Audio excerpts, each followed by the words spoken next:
আমি খুব ধুনীয়া শ্ব' এটা কৰিব গৈ আছোঁ আৰু কাৰ লগত গৈ আছোঁ মোৰ আজি ইমানেই ডাঙৰ সৌভাগ্য ডাঙৰ অনুষ্ঠান এটালৈ গৈ আছোঁ আৰু কাৰ লগত গৈ আছোঁ সেইটো এটা একদম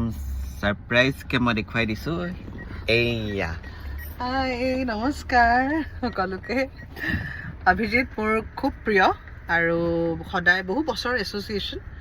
খুব ভাল লাগে আৰু সি লগত থাকিলে মোৰ এটা শ্ব' ভাল হ'ব বা তেনেকুৱা এটা ব্লেছিং যেন লাগে সেইকাৰণে লগত লৈ লৈছোঁ আৰু আপোনালোকে দেখিয়ে থাকে সদায় সি অলৱেজ লাইভ আৰু ধুনীয়া ধুনীয়া ভিডিঅ'বোৰ আপোনালোকৰ মাজত দিয়ে থাকে তো আজি মানে কি ক'ম এইটোক কেৰেক্টাৰটো মই তাৰমানে ন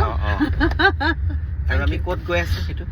আমি গৈ আছোঁ আজি অলপ ছাৰপ্ৰাইজ ৰাখোঁ আমি পৰৱৰ্তী হেৰিত আমি ক'ম বাৰু আমি ক'ত শ্ব' কৰিবলৈ গৈ আছোঁ মই গোটেইখিনি দেখাম বাৰু এনেও দেখাব গোটেই ভিডিঅ'টো সম্পূৰ্ণকৈ আপোনালোকে দেখিবলৈ পাব ক'ত গৈ আছোঁ আৰু বাৰ গানো শুনিবলৈ পাব অলপ অলপকৈ ভিডিঅ'টোত মোৰ ভিডিঅ'টোত গতিকে থেংক ইউ